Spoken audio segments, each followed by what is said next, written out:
Wa ko nakasabot yun hantod karon nganong ingon ana ang ilang pagtrato sa iyahang mga kaugalingong tao ng mga Pilipino o mga Dabawinyo. Pero sige lang, balikon usa nato o para matiman-an nato nganong ni ata diri karon nung nagtapo kitang tanan kitungod aning tawhanan ni sugdan nako sa sinugdanan pa lang yun giubanan siya sa kong igsoon nga si Inday Sara Duterte nga atong Vice Presidente karon. Pero unsa yang ikambyo niya, wa sa mulingi og utang kabuboton kita pa'y ginapalisuran karon.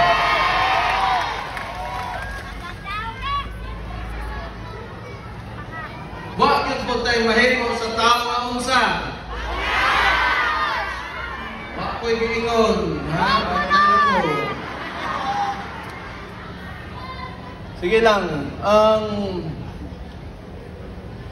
ako kabantay naman ko, ug nakabantay mo. Katong niaging tuig pa lang, nga January pa lang, nakibaon ako eh. Sa tinuod lang, kung kamustoryaan ta mo ba? Katong nangampanya pa na sila, di ba, uban-uban naman ako si BBM. Tanaw pa ko na, ano ko murag wala, gini. Ganang masimutan ni mo, mga, wala ni, mga kuan ni, apeke. Sugod pa lang yun. Oo ka ba eh, pero siyempre, desisyon man na sa akong igsoon, ang akong amo, si Rodi Duterte o si Inday Sara Duterte. Kung unsa ilang desisyon, mutuman ko kay aron, muandar o sakto gud ang makinarya nga ginatawag na to, nga hupong sa tawong lungsod, nga dugay ng gabarog, para sa mga Dabawinyo, kaniadto pagkaayo, hantod karon naalag yapon mininyo, magpapili karon Mayo 12 ang eleksyon. Kani magod, si Marcos, kung tanawan ninyo, mo bitaw, grabe palagay ko ba, makita man ninyo nga masige kong panaway niya. Eh, masay mahimo. Iya, magigalaban magutan niya. Sa tinuod lang, kung ako pa'y pangutan-on ninyo, kaya tinuod-an na yung mutubag ko. Kung pangutan-on ko ninyo, mo respeto kung tawa, may problema na. Ibaw mo sa akong trabaho, o tinudloan sa akong amakan, labi na sa mga tao yun na nagapili sa mua. Kamo permente na sa muntaas, kami na sa ubos lang ninyo. Monitor man ninyo. Mauna ang diri sa Davao, pag-abot sa Balaod, patas kitang tanan, wala kayo mapili diya. O kami mga nanerbisyo sa inyo, naami sa inyo ubos. Ang tao, ang amo, pag-abot diri sa ato ang dakbayan. Pero, balik ko kang BBM ba? Kabantay ko, mapalagay ko kay sugod pa lang kayo silang termino, gusto na nila pulihan ang konstitusyon. Naatay balaod, naananadaan, unya, nagpadagan silang papel, ginatawag nila nga People's Initiative, and yet, gikan sa Congress. It has to come from, kumayong ang people, gikan yun na mismo sa barangay, porok, na naay movement na yun na. But this came from Congress, and along with it, papirmaho nila ang mga tao, ngawa sila kabalo, so unsa ilang ginapirmahan, unya hatagan nila kwarta. Asa mo kakita gobyerno na yung unana, nga igo na lang mapapirma o papel, unya, o kibaw ba mo, wa na to na napungan, basig na kambyuhan na atong konstitusyon karon, nakambyuhan ang balaod, kauban dito ang pagpadugay sa mga termino, sa mga naglingkod, labi na ang una ang presidente. Kani si Marcos, mo na nag-init yun ako ulo. Okay man yun unta, wa mo kay problema ang respeto og amo. Pero ganang style ni mo nga, binuangan ni mong tao, di gyud ko mosugot ana nga mo nang bisang pagmatangtang ko, ingani ko kasayo sa kong politika, unong katuig pa lang ko gikan pagka vice mayor nako, mayor ko tulo ka tuig, parugan yun ako ang Dabawin yung hantod sa hantod yun na. Binuangan na nga na, di ka gusto mo na o musundog sa siyang amahan, nga nahimong diktador diri 27 ka tuig. Kung makahinumdom ko, dagang ko mas nadunggang mga istoryas, mga katiguangan na sila'y naabuso katong panahon ni Marcos na iyang amahan. Mauna ako di ko musugot.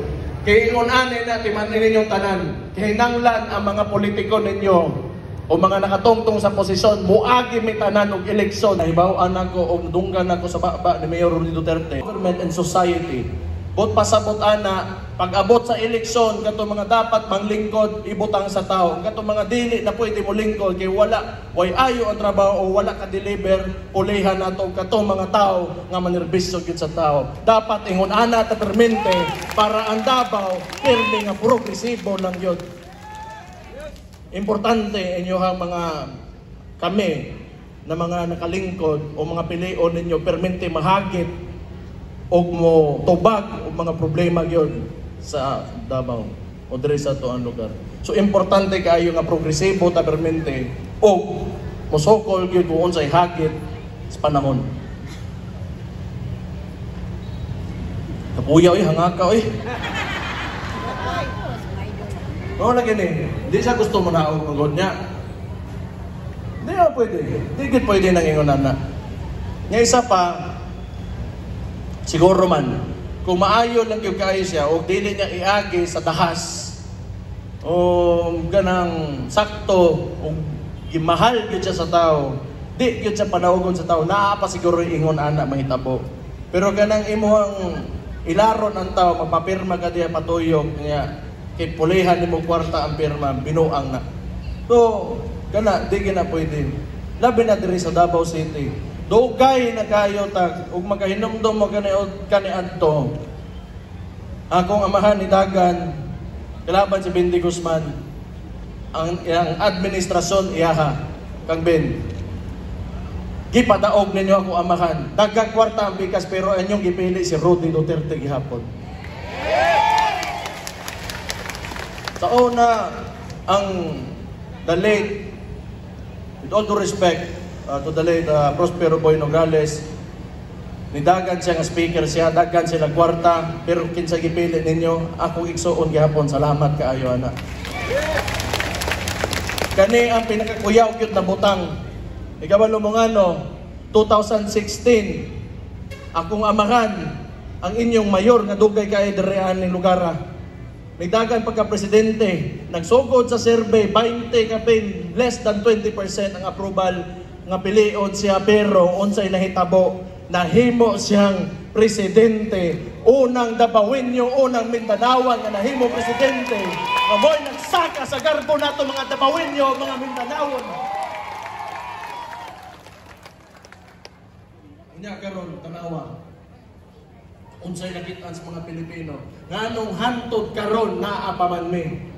Bisang gidana sa dito, kikidnap siya, tuan na sa dahig, nganong niya pa man siya. Kaya suporta sa tao sa mga Pilipino, nakita nila ang pagpanarbaho ni Rudy Duterte.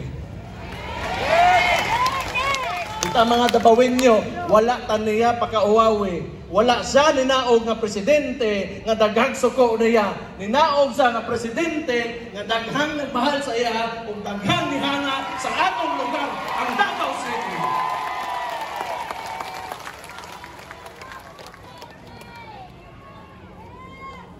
Bisa na ilusarot ng gabing. Uy, salamat kayo ha. Salamat kayo sa pag-ato. Labi na ng mga nasa likod. Salamat kayo. Kitaghan na kayo tagre. Hindi pwede ko. Ayos.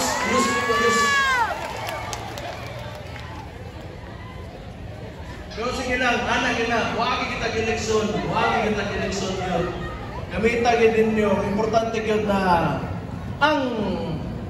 ang magbuot yun, ani kalibutanan ang kadaghanan, dili ang mga gagmayra nga naara diha sa nakalingkod sa mga pwesto. Ang tao yun dapat ang maggunit sa kinabuhi niyang kaugalingong syudad. Ana gina. Kami, ang humbong sa tawong lungsod, gikan pa nga Rudy Duterte, instrumento lang ninyo. Ang kagustuhan ninyo, pero mo ay masunod. Wa man gud di nato matagna ba, di mo gusto nga mulabay yung taes pikas ba. Pero kanang magbantay ta. Labi na siguro pag abot sa palit og boto. Kung kamo dili mo sang-ayon sa ingunanan ng mga pamaagi sa gobyerno, doon naman tay mga cellphone, pwede man na ninyo sekretahon og kuha. Kung gusto niyo labanan ang mga ingunanan ng klase politika nga dugay na nagapaliso dili lang sa mga Dabawenyo, kundi pa tibok Pilipinas gyud sa tinuod lang. Kung mga ingunanan magbantay ta og mga tika sa karong eleksyon.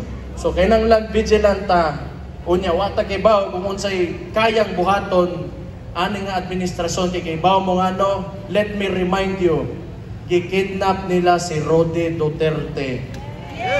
Unya kanang tawhana na pagyod na niaging presidente diri sa atuang dakbayan, wala na gihimo kundi sa unong katuig niya gisakripisyo niya yung kaugalingon o gimahal niya ang Pilipino. Una magbinantaya gyud kita karon moabutan yang eleksyon kay wa gyud ta gibaw sa dagan sa utok ani nga administrasyon na o nakita na gyud nato nga dili gyud wa gyud klaro ang ilang mga ligok yun. So bantay lang ta, binantayay lang ta. Total sa dugay-dugay nga panahon kaning Davao City kita nakahiusa pinaagi sa pagtinabangay. Hantod karon di lang gihapon ta nila matumba bisan pag usa ka administrasyon ang gibit-bit nila. Asa lagi. Layo na kay tagnaabtan ay grabe ato paningkamot. Kani ngani mga kapitan, kani mga nauna na ko mga konsehal nga dadagan karon mga incumbent kabawta. Kay bawtang tanan nga nalingkamot gyud ta.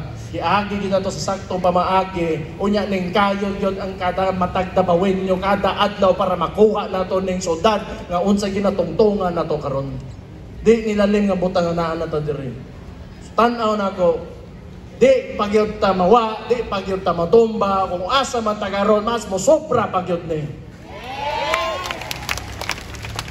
Uhangyo lang ko, kailangan gutom na ko. Uhangyo lang ko nga, kaya wala man ako amahan, tuwa man sa Hague, Netherlands. Muhangyo ko sa inyo ha, kaya magpapili daw siya, nga mayor, muhangyo daw sa ninyo, o okay lang ba siya mo'y mahimong mayor ninyo? Ako sultihan, unya pa magumuli, uli mo adto ko dito sa kuan, Netherlands kay nagabantay pala iko dere. Tiwason ako eleksyon. Mingaw na po ko sa papa pero okay ra man kay maski magkita katong wa pa sa makuha. Tanaw na ko makabalik man. Hinay man ang kaso gid saya. Hinay ang kaso saya.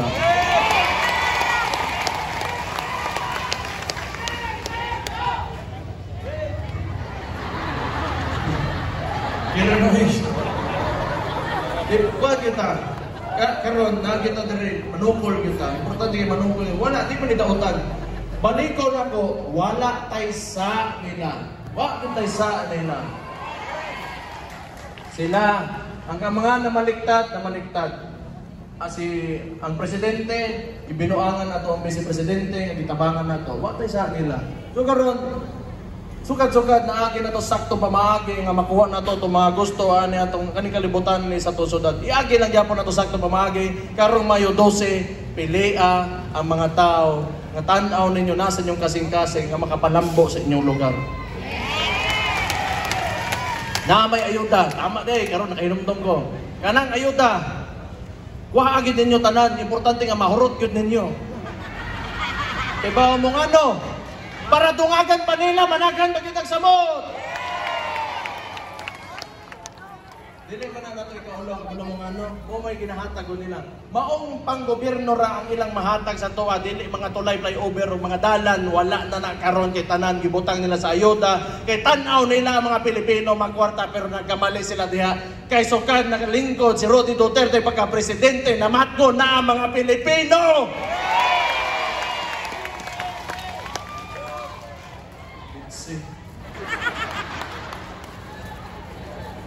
Ilang baligya sa mga kaugalingon kadali be.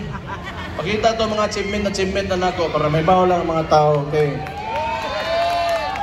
Noon kung katanaw mo State of the City address, na storya ko man itanan sa mga kapitan kay bawo naman ani pero for the sake of kaning election na ako giandam para makita lang ninyo nga mao na mga nahitabo sa tuang gobyerno. Pero kana datos-datos man na. Pero kabalo mo unsay gusto nako ingnon sa inyo ha. Gusto na ko ingnon nga atuan ni dili ni ako ah.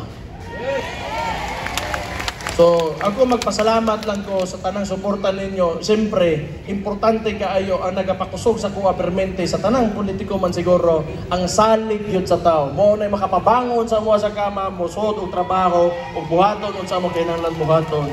Thank you kaayo Davao City sa inyong way undang nga suporta sa kuha o sa akong pamilya. Salamat po.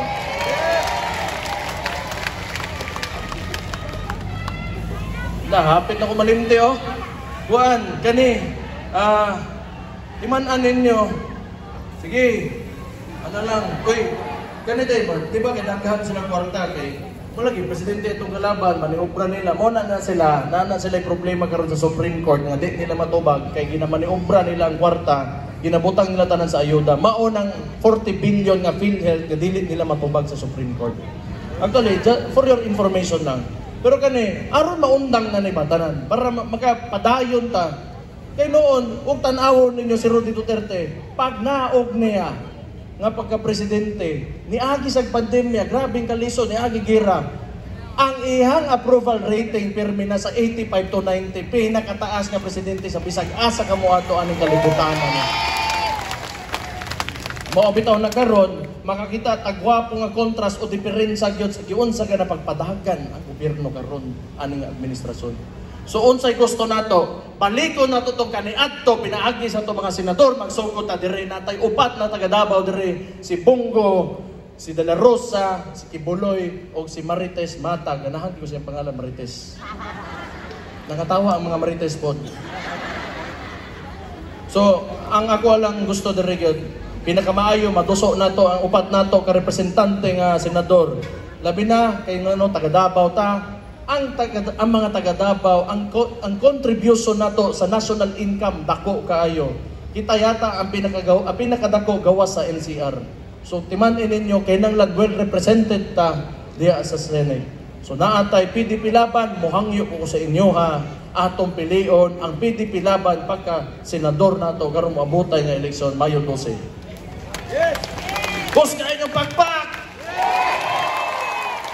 Luya ka, gusto ka. Hapit na yung kumuhuman. So kayo sunod na ni. Siguro ko nalimutan. Si Umar na po, man naman.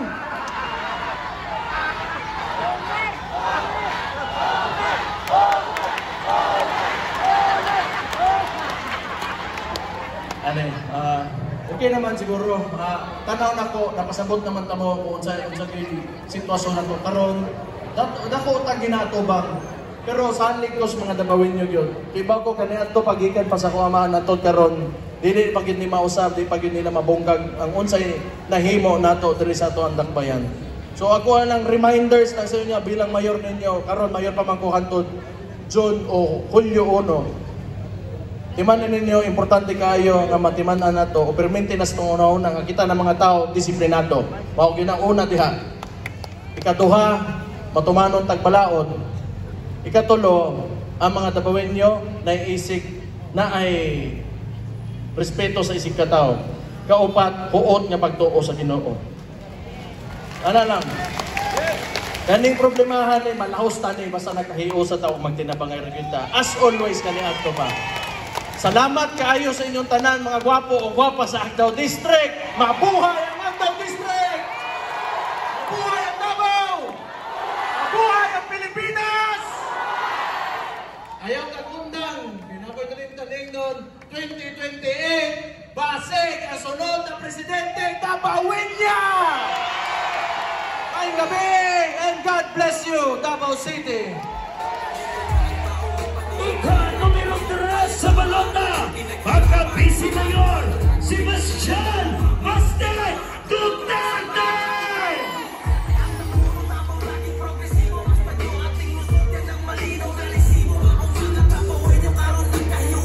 Tungkol sa Duterte kita, Cebu City sa